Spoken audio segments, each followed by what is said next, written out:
So our story starts probably, what, 3, 4 years? 5 years ago, probably. 5 years ago. So we had built a home in Brevard County. Florida, for those that don't know. Yeah. And we had built a home and went through the process of selling our own home and then living in an apartment till the home was built. So we were really excited about the new home and moving in. And then it probably was about 3 months after moving in that the Lord convicted me on country living for our family. So as you can imagine, that was probably a hard thing, right? It wasn't easy. You know, everybody was just so excited to be in our home and be settled. And just point of reference and context, I moved from Puerto Rico to that county, so I've been there more than half my life. You know, I went to college there, and then that's where I met you and had the kids, and so it was really home. So it was hard to depart from that place. So I know we got into several entertaining conversations. We disagreed a lot during that time. Yeah. Be honest, it was like a lot of fights. Like we just couldn't agree on staying, going. And then finally the Lord told me I just needed to stop fighting with my husband and pray. So that's what I did. I prayed. And probably after 6 months of just being silent about it and praying, my husband came home one day and he said, maybe we should do country living, right? It was a little bit different because I know we had talked about several locations such as Costa Rica, Puerto Rico, Tennessee, the Carolinas, North and South, and but I think for whatever reason Tennessee was leading the charge. We had friends there, and I think it was in 2019. I mentioned, hey, why don't we just go on a road trip to Tennessee on July 4th that weekend just to check it out. Never been there. Yeah. So we went to my surprise, a beautiful state. I actually enjoyed it a lot. And all I said when we got back to Florida was like, I like it. Yeah. And that's all you needed to start making moves. So I was like, okay, why don't we just see? Because Joel at that time was in contact with a realtor that had been trying to convince him to sell a home, and he had told me about it. And so when we came back, I told him, why don't we just see what we can get? Let's see what the market. I mean, the market was. That's where it was starting to pick up a lot. Kind of like. This was, I think it was more like closer to 2020. 2020, yeah, because that's one of the things that convinced us, right? Seeing what had happened with the virus, with COVID, and realizing how fickle life is and how everything can be shut down very quickly, and we kind of realized, okay, we needed to really listen to the Lord and get into the country and start growing our own food and all that, and more importantly, getting our kids away from different influences. We just felt like it would be better for their growth to be out in the country as well. Build some character. Yeah. So I had a pretty good job opportunity to work remote, and so obviously we took advantage of that. We pray a lot about it, and so we executed on that. We contacted our real estate agent, and within 45 days, we were gone, basically. We got an offer on the second day. It was a full price offer of what we were asking. Hindsight 2020, I wish we would have stayed a little longer because the market kept going up and up and up. But we still got a pretty good offer. So I did not expect things to move that quick. Anybody that knows me, I like to drag my feet. Yeah, if there's a big creature change of comfort. Yeah, if there's a big change coming, I drag my feet until the last minute. So I did not expect this to turn that quick and that fast. And he's that type of person, and I'm the type of person that, okay, I made up my mind, we're going for it, and I kind of shut off everything else, and which was hard because then I had to deal with the emotions later that I didn't deal with back then, of leaving our home. We loved where we lived. We had amazing friends, amazing community. We built good relationships with people from our old church and neighbors, like everybody we were very close with, and the Lord allowed those relationships for a season, and even not even for a season, because we're still in, we still have most of those relationships, and still in contact with the wonderful people that we got to know while we were there, and we were close to the beach, and I'm a big beach goer. I love going to the beach with the kids and stuff like that. So those are things we had to give up thinking about moving to Tennessee. So then fast forward, I accepted the job offer and had to leave my job, which I've spent 11 years there with great co-workers. And so we departed. We located in a town called South Pittsburgh, which is 10 minutes from Alabama, 15 minutes from Georgia, and obviously in Tennessee. So we were like basically within 3 states in a matter of 20 minutes. So really small town. Maybe we should go back to the Tennessee and why we also chose to go there. I mean, we had friends and family, but I also felt like the Lord was leading us there. Like, for instance, me and Joe will be talking about it, and then I'll get off my phone and I'll see a license plate with Tennessee in Palm Bay, like, you know, or we would talk about it, I'll pray about it. Lord, do you want us to go to Tennessee? And my neighbor will come over and say, hey, I just got back from a trip in Tennessee, and things like that was happening, and asking the Lord, really, should we put our house on the market? And 30 minutes later, seeing the realtor at Publix, like, so we really felt like the Lord was leading us there at the time. And so we can go. So we located in a little town. I think it was only like 3,000 people. Really humble town, and it was a transition point to get into the country because it was outside. It was like 25-30 minutes from Chattanooga, which, side note, is a really cool city. I like it a lot. But it was a hard adjustment, and come to my surprise, when we moved there, I ended up loving it, and everybody else was like, they didn't want no part of it. So kind of like the roles changed. I think we all struggled because my husband, he's more of a social individual, and he would go to the gym and meet all these friends, and so the girls and I were struggling a little bit more because we were homeschooling and trying to figure out what homeschool group we can go to, and just building those relationships were really hard. We did meet friends at a church that we ended up going there, that we love, right? We're good friends with them. Made a lifelong friend there as well, so I was very appreciative of how the Lord had blessed us. But it was a hard adjustment because we moved at the end of summer. Fall was picking up, and so the weather was very a drastic change, especially the rain. Like in Florida, it rains for an hour, 2 hours, 3 hours max, and then after it's followed by sunshine. And there was 1 day, 2 days of like full rain, and gloomy. And not to say Tennessee is beautiful most of the year, but it's just the time that we had moved there was a very difficult adjustment. A very underrated fact was that we were 10 minutes from the time zone. So we live Central Time, but most of our activities and my schedule for work was Eastern Time.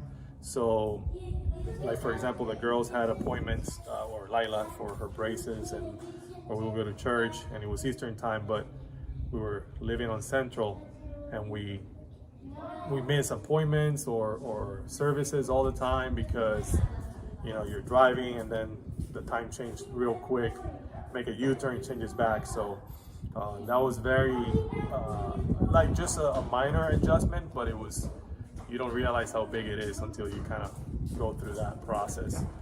But then we were there, what, 3 months? We were there 3 4? months, Close and we to did 4. look at properties while we were there, because even though it was so hard to adjust, I was convinced that the Lord brought us there, and we were going to suck it up. It takes time to adjust, and it takes time to get acclimated.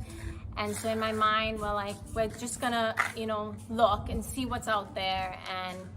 And at the same time, I was praying, Lord, if this is where you want us, please reveal that, asking the Lord for confirmation. And then at the same time, I was still looking at country properties in Florida. Yeah. Which is crazy, because this property is one of the properties that did pop up around that time. But I mean, I was just looking, and but we were really, we went to see a contractor and all that about building the home. So We almost pulled the trigger and buying a property and go with a contractor, and then the Lord sent us a curveball. The company I work for, which was one of the biggest companies in the nation in terms of roadway maintenance, they actually filed for bankruptcy. And we were on a road trip to Florida when we found out about this news, and it was just a quick announcement virtually.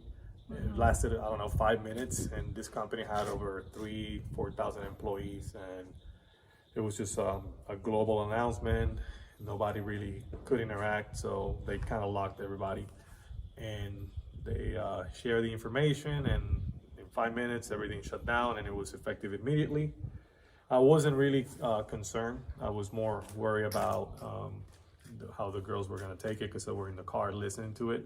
So there was a lot of tears, and I knew that most likely we had to go back to Florida, because that's where most of my business relationships were made, and easier to get a good job, and which ended up happening. I was very, very blessed to go back to an old job, and couldn't be happier. It's a great team. So that was a tremendous blessing. Yeah, and you would think that, being remote and stuff, he would have been happier. And he was happier in the sense that he got to see us, but you weren't really happy at that job. It was an adjustment. Yeah. It was an adjustment. And so we just prayed about it, that wherever the Lord would send us, that we'll be able to find land, and that Joel would also be happy where he was, and that was very important for us. So he did have a couple. You had one offer, I think. No, I have plenty, but it was out of state, in the South Carolina area, in Texas, Florida, and one of the big things, New York. Yeah, one of the big things for us was that, with construction, it's very hard to be able to keep the Sabbath. And so a lot of places they wouldn't go for that. I mean, most people do constructions on Saturday, roadside construction. So that's another thing that, that we had to make sure wherever he was going would be okay with us him being able to keep the Sabbath, or else it wasn't going to work out for her. Right. So during my job interview, that's something I brought up, and the team, the upper management team, was receptive to it. The cool thing is, when the president of the company I worked for found out that this other company went belly up, because they were a big corporation, he sent me a text if I wanted to sit down with them. So to me, that meant a lot coming from him, and essentially, I ended up taking that job opportunity. Not only was it a good offer, but it meant a lot for me that the president sent out a text message reaching out for a conversation. So you want to go over how we ended up where we ended up? Because Florida is obviously huge, and I don't know if you close your eyes and pick a random point on the map. So what had happened is, when the whole thing happened with his company that he was working remote went bankrupt, we were driving from Tennessee down to Florida, because Joel had a company meeting, right? Yeah. It was a company meeting. And so on that drive down, we found out that his that, okay, you know, we're kind of free to decide, you know, what to do, right? Yeah. At that time, we weren't really thinking like that. We were thinking, okay, let's go back to Tennessee and let's try to find something that would allow us to still live more north. And so that's what our mindset was. But we were visiting friends here, and we got to see, I mean, we lived our whole life in Brevard County, so we had never really seen country, right? I mean, the only place that we looked at that was country was in more south than where we were. Where was that again? The place that you saw the donkey?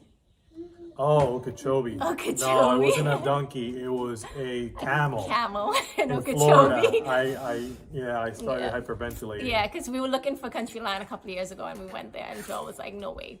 But I didn't know Florida. There was a camel in Florida. Yeah. Maybe the only one. Yeah. So we ended up seeing this area and being like, okay, well, there is country in Florida. There's lots of country in Florida. You know, not south so much, but. As you get, you know, central, north, there's lots of country land. There's a lot of bears. A lot of bears, yeah. So anyways, went back to Tennessee, tried to figure things out, didn't work out. He got the offer with this company that he previously worked for. And so we came back to Florida. But we ended up staying in this location or close to this location because we had friends close by and we wanted to stay close to friends. Now, for point of reference, this location is almost 2 hours away from where we were at previously in Brevard County. This is in Lake County. So it's an hour northwest of Orlando, and we were about an hour southeast of Orlando. So diagonal is about close to 2 hours difference. Right. Climate changes quite a bit though. It's a nice area. It's near Mount Dora, which I recommend people to go check it out. It's a really nice town. Yeah. And so we moved here, and then after 3 months, the girls felt happy. I felt happy. I mean, we're further from the beach, a lot further, but it's still accessible. It's an hour. And there's sunshine. It's, you know, when you grow up, because I grew up in Trinidad, my whole childhood. So it is an adjustment, you know, moving somewhere colder. And so we decided, okay, time to start looking, right? Yeah. And so we found one property. I saw this one while I was in Tennessee, but I thought that it was a lot further from Joel's job. So I didn't entertain it, even though I saw it. I was like, it's beautiful, you know, but it's too far. Yeah. So we did put an offer on another property that we saw, and we didn't get it. And then eventually I'm like, you know what? This has been sitting on the market. I'm just going to go and really see what the drive takes to get there. And it actually wasn't as far as we initially thought. Yeah, a little over an hour. Yeah, and what it was, I think when I had searched the area on my map, it had given me like an hour and 30, over an hour and 30 from his job. So I came in, didn't know I was trespassing, by the way, but I was. There was a for sale sign. Came in with the girls. I'm thinking, okay, it's on the market. It's a vacant lot. Like, no big deal, right? No, that's trespassing, guys. So just in the future, if there is a for sale sign, do not go on the property. Without the consent of an agent. Exactly. But nobody saw me. Doesn't mean it's not wrong. They just didn't know it at the time. So I came in and I saw the property and I just felt like this was it. This was the property for us. So essentially it's 6 acres. Big adjustment for me. I mean, I grew up in Puerto Rico near San Juan, so it couldn't be more city-like. Brevard County was, even though it's not a big metropolis like Miami or Orlando, it's still a fairly big town. Yeah. Or county, I should say. And something we noticed coming back to there after not living there for a bit is that it got busier. Right? Yeah. And so we knew that it was booming, it was growing and developing, and eventually we would have to move. Yeah, so for me, the adjustment is big time. I've never been a country person, so I'm learning a lot. I have a lot of respect for people that have been doing this for their entire life, because it's a lot of hard work, very underrated. You know, I have to say I'm very thankful for the husband the Lord has given me, because even though he wasn't totally on board. He knew the desire of my heart, and that was enough for him to entertain the idea until it grew more in his heart to be able to do this. So that was a blessing. It is a blessing. You guys heard that, right? Like, I have a wonderful husband. No, you guys heard that. Okay, good. Just for the record. Okay. So yeah, so that's our story. So now we're building. Yeah. You know, we should be hopefully in before June. And that's really our story for now. Yeah. And so the plan is to get this house up, start developing this land, and this would hopefully be a forever home until, I don't know, until the Lord comes, or... When you say developing land, are you including basketball court? Yes, you're gonna get your basketball court. Okay, good. Okay, yeah. All right. To be aware of new videos like this one, be sure to subscribe to the Preparing for the Time of Trouble channel. For more free videos and downloadable audio podcasts, as well as handouts, go to www.preparingforthetimeoftrouble.com. Topic categories include recordings of live seminar presentations, country living, sustainable gardening, homestead remedies, how to be self-sufficient when the grid goes down, wild edible and medicinal plants, hydrotherapy, and end-time Bible prophecies. To take advantage of these free resources, go to preparingforthetimeoftrouble.com.